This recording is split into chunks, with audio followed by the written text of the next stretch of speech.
Good morning, everybody. It doesn't matter if it's afternoon when we come off we're getting ready to go to a concert. You see the whole orchestra outside, it'll be 3 o'clock in the afternoon, everybody goes, good morning. Because we never go to bed before 5 in the morning anyway. Well, nice to see you all. Welcome. Welcome everyone. Thank you very much for coming. We've got our exclusive partners, Sunday Times, the Daily Mirror, EFM, Swarnavahini, and the High Magazine. Thank you all for coming here. Great, tough 45 days for all of us, a lot of hard work, and museum, Viscraft, AKG put together, I think, one of the best concert, I think the best concert that's ever going to happen in Sri Lanka for a long, long, long time. And right now we are at the official press con of that, and the man himself, Yanni, is here to talk to all of y'all and answer questions. So let's continue, guys. That was very nice. Thank you. I hope I hold up to that. Does anybody want to ask me anything? Yanni, great privilege to have you here in Sri Lanka. It's the first time here, I assume. Yes. Have you heard of Sri Lanka before? What have you heard? Of course I've heard of Sri Lanka. And I have never been here. Actually, I have a little story. A couple of years ago, I was flying from one place going to another place, and I stopped at the airport in transit. And I met this man, we don't have to say his name anyway, who seemed to run the whole airport. And he was so excited about me being there that he so you must taste our tea. My mother makes it this way. I love this tea. It's great. Sit here, do this. They're so welcoming. It's with a smile on their face, and they took care of me. And he wouldn't leave the room until I promised I was going to come back here and do a concert. And I said, all right, I'm going to come back. I'll do a concert. So I saw him last night again. You see, this is my dream came true. Okay. So what do you think of Sri Lanka so far? You've been here for less than 24 hours, but yeah. What do you think? I love it. The people here are so welcoming, and what they did for me last night surprised me, touched my heart. Everybody is so welcoming and warm and expressive, and I feel the love. It's not like, oh, he's a star. It's more than that. It's like there's a connection, and I don't quite understand it yet because it's my first time here, but I can feel there's a connection beyond the, oh, he's Yanni, which I like. I mean, that's it, that's the meaning. And you are through between hectic concert, tour rather. How are you feeling? Are you tired, exhausted? Right now, no. I expect we've had amazing audiences and people around the world have accepted us. And the learning is so amazing. For example, you don't know what Sri Lanka is until you actually get in the city and you see the streets, and even the drive from the airport tells you a lot about what's going on in this country. And you see how proud the people are about their country and their heritage, and they want to show you how great the city is. They want you to understand their culture. This is, you can't read about it. You know, I can read about the tea, but you have to drink it. And it has to be made a certain way, different, you have to be here. How did you find India? How did I find India. I love India. I've been there, many years. It took me a long, long time. You just to come finished back. your concerts there. Yeah. Before that, we did that amazing concert at Taj Mahal in Agra. That was really spectacular. And India, if you've been there, your life will change forever. India is a vast country with a lot of different heritages and cultures and time zones, and people living this way or that way. There's so much to learn. It's almost impossible to digest it all. But the Indian audiences have been phenomenal. I thought I was in Brazil or something. Brazilians will go crazy like that. but they were just as warm, and we enjoyed it very, very much. But now I'm here, and I want to enjoy this. I want to see what this is. I want to see what Sri Lanka has to offer. Talking about historic venues that you performed, like the Taj Samudra, or the Taj Mahal, sorry. Have you, I mean, is there a reason behind performing at historical venues? Reason. First of all, I'm asked many times after the Acropolis, and there's been most countries have asked me to come perform at their monuments or the prized jewels. They're very difficult to put together. It takes a couple of years in the planning. You have to meet with archaeological committees, ministry of cultures, mayors of cities. You have to convince them that you're capable of doing these concerts, that what you will present has to be appropriate for the monuments that you're performing. There's a lot to be gained when you're playing in front of the Parthenon or in front of the Taj Mahal, because the audience just being there already you're in a trance, you're in a different place. It's magical. Before we even play a note, we are the musicians in the backstage, and just getting ready to walk on stage, and I'm looking in the back and I'm seeing the Taj all lit, or the Parthenon is all lit, and I'm ready to walk on stage, and I'm just at awe. I haven't even played the note yet. So there's a magic to it, but it's extremely difficult to do. And I will do a few in the future. A lot of countries have asked me, and when the time comes, you know, the opportunity will show itself. And I think I'll end up doing it. I don't know where, how it's going to happen. Yes?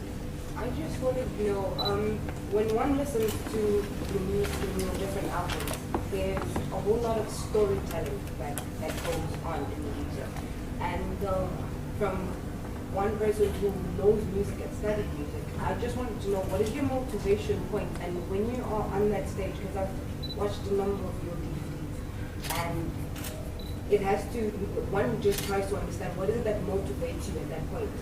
To even go further to say, I mean, I come from a country where it's a very small country, and how your music has gone into even the smallest corners where you wouldn't even think a person in that place even be knowing yanni for anything else. So I want to know, what is it that motivates you? Because there's different elements, a touch of Africa, a touch of so many things. So I want to know, how do you come up with all of that? It's an amazing question, and thank you for asking, and thank you for saying what you said. The motivation is life. It's the experience. It's the fact that I did come to Sri Lanka, and I will have a concert here, and I will have this experience. This will go in my heart, and will go in my mind, and I will be exposed to. Like last night, if I'm walking in the hotel, they did a ceremony that I've never seen before, and they had certain musical instrument going, and drums and drum beats, and all that is you can't replace it. You have to be here to feel it, and see the energy and feel the energy, and that goes inside me. When I write music, you're right. There is a lot of storytelling about it, because I'm talking about my life without words. And I'm talking pure emotion. And that translates in every country because the message is not lost. A lot of times the message could be lost because if you're using only English and people don't speak English, and your poetry is in English, you know, and you're playing in Russia or in China, a lot of the message gets lost. Music is the universal language, which is very powerful. I can't say when I was starting out as a kid, I didn't know if my music would go everywhere in the world like it has, or it would communicate. I didn't know if anybody would ever like it. I began from that point of view. And then it's so amazing to me that I come to Sri Lanka and it seems like everyone knows me. I'm pleasantly surprised. It's amazing. You don't know what happened on the airplane last night coming in on Sri Lankan Air. That was fun. Everybody. I heard that you are using a different kind of way to express music, I mean the musical notation, especially for you. May I know about the kind of notation that you are using? It is I came up with it when I was a kid, out of necessity, because I am a self-taught musician. I am very lucky. I have something that's called perfect pitch, which means anything I hear, I know exactly what it is. I know the notes, I know chords, I know everything. It's like a language. It's not just pitches. I don't hear low, high. I know it's exactly this note and this note and that note. That gives me the ability to, over the years, that my musical memory increased because it was all here. It was never written down. Eventually, there was a necessity arose that I would keep few, it's called shorthand, okay? I write in shorthand, use few notations that would remind me of something I wrote. In case I forgot, which I don't forget. But I didn't know that when I was a kid growing up. So I would go and I would think of music, because I really don't have to play the piano to write music. I like sitting quietly. But music just comes to me, and I hear it all, and it's perfect, and everybody's in tune, and everybody's playing in the rhythm perfectly. The process of destruction begins when you try to bring it down to earth so other people can hear what you hear in your mind. And over the years, I've gotten better at not destroying that which I hear as much. Again, you asked me a short question. I gave a very long answer. The shorthand helped me. Nobody has it, but it's very accurate. And over the years, I got a little more complex and a little more complex and a little more complex. Nowadays, I don't have to use it so much because, again, my musical memory over 30 years of doing it 16 hours a day has improved, has increased. And I also trust that when I feel or hear something, that maybe I won't be able to recall it this minute, but half an hour later, I'll hear it again. It'll come right back, if it's worth it. And you mostly use irregular rhythms for your composition. Is there a particular reason for that? I mean, 7, 5. I use Irregular rhythms. irregular or regular? Irregular. Yeah, I don't see that. I don't think of them as irregular. I just get fun. The melody for me dictates the rhythm. I don't begin saying, oh, we'll use this rhythm, and then I need to see if I can fit some music over it. That's manufacturing. The creative process for me is a frame of mind, and it's a place of surrender. And all of music that I'm going to write in the future is in the black. It doesn't exist. So I'm looking at black. There's nothing there, and all the music is up there and it's available. It's a matter of, can you get your mind and your soul and your psyche in the frame of mind to let it exist, to hear it and feel it. And judgment and creativity are opposites. You cannot be the music and also judge it. If you judge it, you go outside, you're looking at it, and you say, that's pretty. As soon as you do that, creative moment has ended. Now you don't know what the next note is on the song. What do I do next? How did I learn that? Nobody taught me. I did it because I did it wrong for years. Until I realized, don't judge. Just surrender. And it comes. And it's the whole thing. It's true. But it takes time. It takes a long time. Yes. Are you part of the people who physically go out and pick the orchestra or rather the band that you work with? Because I've seen, you work with really, really renowned Simon playing saxophone, the two ladies that I must say I love them to. Do you personally go and become the part of the selection team, or how does it happen? Does a person just knock on your door and bother you for years? Been bothering for years, sure. It's very difficult to find great musicians, and I don't really hold auditions because it would be very problematic. Most of the musicians are references from other great musicians. So I had a flutist from Venezuela who I think is the best flutist in the world, Pedro Eustache. He recommended a violinist from Armenia. He says, if you think I am the best, this is God here. And you'll see him tonight, Sandal Yervinian, he plays the violin. And he is. So when he came into the band and I met him, he didn't speak English. But he had the ability that I have. He knows perfect pitch and we can talk music. So we communicated only with music. And it's beautiful. Now he speaks a little better English. I wish he would be here so you can laugh about it a little bit. It's beautiful to discover people that are that magical and their abilities. They're so developed. And because of the fabric of the orchestra that I'm using, they come from all over the world. It gives me abilities to do things that very few people can do. And there's magic that happens because they teach each other. It goes beyond what I can teach them. And I'm their coach. I'm the final decision maker if somebody's going to be in the band. However, I'm looking not only for a great musician, I'm looking for a great human being. And we're a family. And every one of the musicians on that stage, and you will see them, and I hope you agree with me, they're very spectacular. I mean, especially some of them are the best. And every one of them. To put that kind of a team together and not have ego problems, jealousy problems, all that, that's not easy to do. It takes adults. They have to be adults.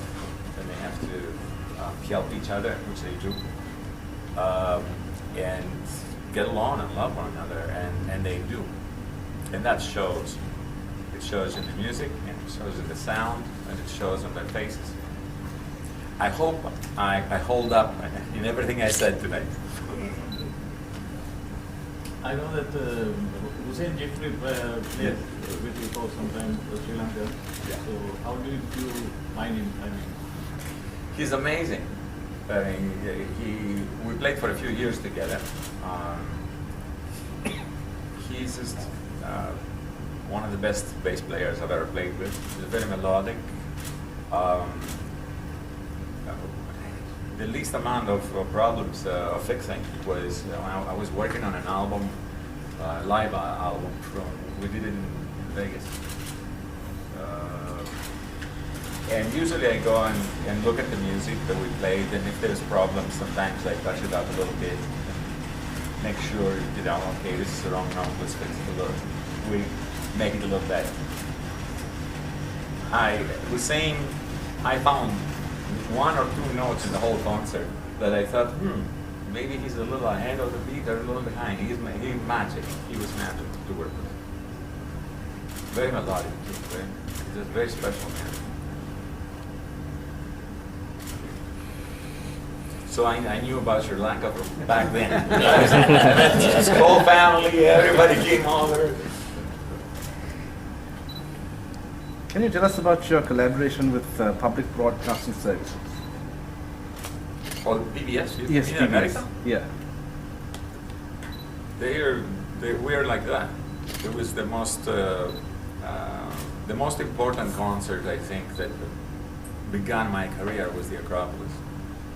And back then, it was very difficult for my music to be heard, especially in the United States, because the music, the rhythms are different.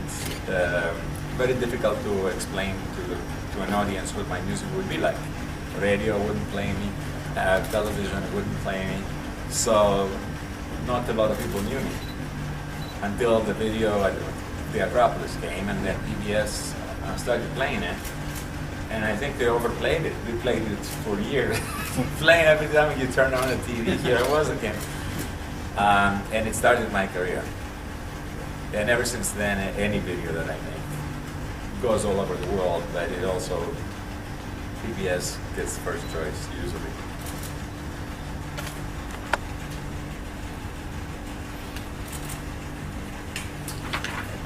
Any other questions?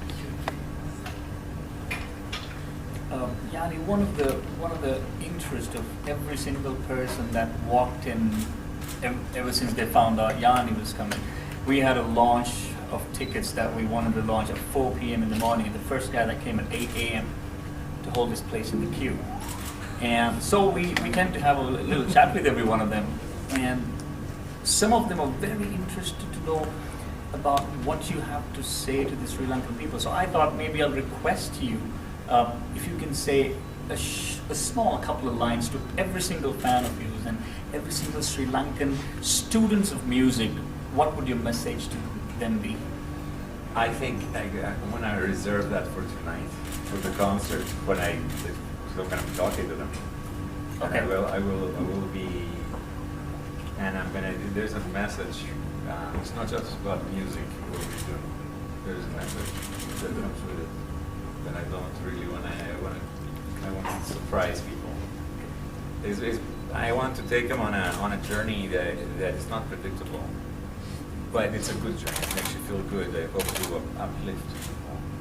I want them, when they leave the concert on the way home, to feel great. To have the power, to have been rejuvenated.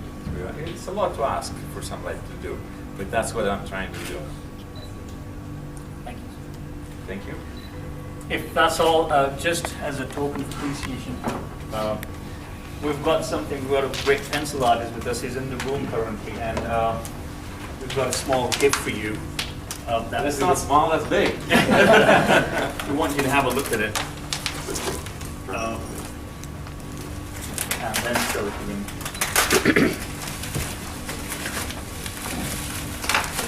A blank. So you have a look at it first.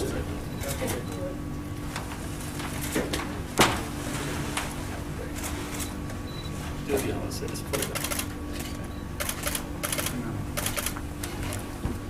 This is great. Yeah, I know. It's beautiful. Wow. Thank you. That's awesome. That's a pencil sketch made by one of the great pencil artists in Sri Lanka. Awesome. As long as I'm smiling.